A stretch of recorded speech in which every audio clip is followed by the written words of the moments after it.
अस्सलाम वालेकुम, कैसे हैं आप सब। मैं हूँ रुबीना और आप देख रहे हैं कुक विद रूबी। तो आज हम बनाने जा रहे हैं करेले। तो चलिए शुरू करते हैं। बिस्मिल्लाहिर्रहमानिर्रहीम। मैंने आधा किलो करेले लिए हैं, इनको अच्छी तरह से धो लें। अब इसको स्लाइसेस में काट लेंगे ताकि अंदर से बीज निकाल लें।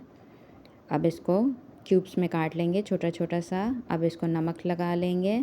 नमक 1 चम्मच भर के लगाना है। तो अब इनको अच्छी तरह से मिक्स करके 15 मिनट के लिए इसको छोड़ देंगे और ये नरम हो जाएंगे और हल्का सा पानी भी छोड़ देंगे। तो अब इनको हमने निचोड़ना है और इसको पानी डाल के पहले अच्छी तरह से धोएंगे, फिर इसको किचन टॉवल में डाल के करेलों को अच्छी तरह से निचोड़ लेंगे। तो इससे क्या होगा कि आपके करेले कड़वे भी नहीं बनेंगे और बहुत ज़बरदस्त सा जायका भी आएगा। तो आपने अब इसको फ्राई कर लेंगे। दरमियानी आंच पे फ्राई करेंगे क्योंकि बहुत तेज़ आंच पे फिर ये जल जाते हैं, ऊपर से कलर आ जाता है, अंदर से नहीं पकते हैं और कड़वे रह जाते हैं। तो आपने मीडियम आंच पे इसको चलाते हुए फ्राई कर लेना है। बहुत ज़्यादा भी फ्राई नहीं करना है, बस इतना फ्राई करेंगे। देखें माशाल्लाह हमारे अच्छे से करेले फ्राई हो चुके हैं। अब इसके अंदर हमने प्याज डालना है। प्याज भी आधा किलो ही मैंने ली है। इनको भी मैंने स्लाइसेस में काट लिया है, छोटे छोटे स्लाइसेस में काटेंगे। आप जिस स्लाइस में काटना चाहें काट सकते हैं। तो अब प्याज को भी शामिल कर लेंगे। अब इसको मिक्स कर लेंगे अच्छी तरह से। इसको 3 से 4 मिनट तक प्याज का कच्चापन दूर करना है हमने मिक्स करते हुए। बहुत ही ज़बरदस्त बनती है ये रेसिपी, तो ज़रूर ट्राई कीजिएगा।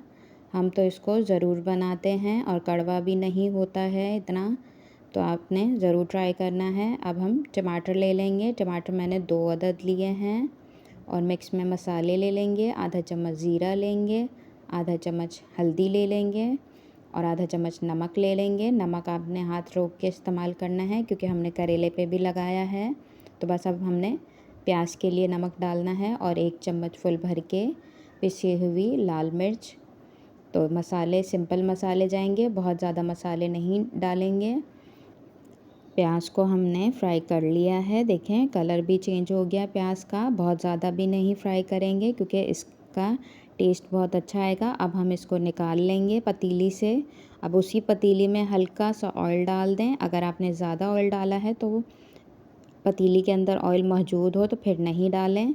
तो मैंने कम ऑयल डाला था तो इस वजह से मुझे थोड़ा सा डालना पड़ेगा। तो अब इसके अंदर टमाटर को फ्राई कर लेंगे और साथ ही मसाला भी डाल देंगे। मसालों का कच्चापन हमने दूर करना है।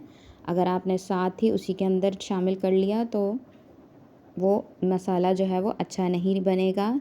तो इस वजह से प्याज और करेलों को निकाल के फिर ही हमने इसके अंदर अलग से इसको मसाले को भूनना है टमाटर के साथ। इससे बहुत ज़बरदस्त सा टेस्ट आएगा। तो इसी तरह से आपने करना है। अब टमाटरों को मैश कर लेंगे 3 से 4 मिनट तक, जब तक नरम ना हो जाएं। अगर आपको ज़रूरत महसूस हो तो हल्का सा पानी भी डाल सकते हैं, 2 चम्मच जितना। तो देखिए मैंने मैश कर लिया है टमाटरों को। तो इसी तरह से आपने मैश करना है और इतना ही मैश करना है, बहुत ज़्यादा सालन की तरफ भी नहीं लेके जाना है कि टमाटर बिल्कुल मैश हो जाएं और सालन की तरह बनना शुरू हो जाएं। तो बस इतना ही हमने इसको मैश करना है। साथ ही हरी मिर्चें डाल देंगे और जो हमने करेले और प्याज को फ्राई करके रखा है वो भी शामिल कर लेंगे। अब इसको मिक्स करके पका लेंगे अच्छी तरह से।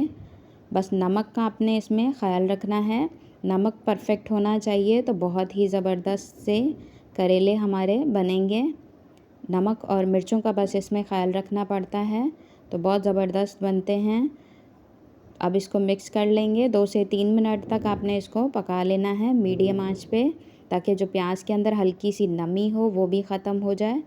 तो इसको मैंने 3 से 4 मिनट तक देखें पका लिया है। ऑयल भी अलग हो चुका है हमारा।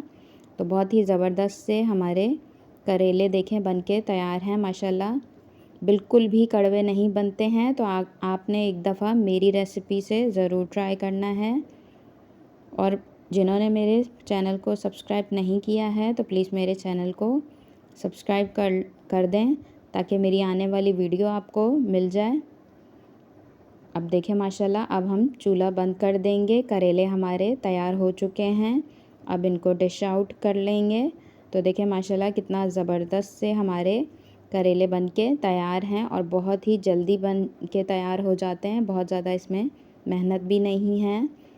और मेरी वीडियोस देखने के लिए बहुत बहुत शुक्रिया आपका, जज़ाकल्लाह। तो चले मिलते हैं एक नई वीडियो के साथ, तब तक के लिए अल्लाह हाफ़िज़।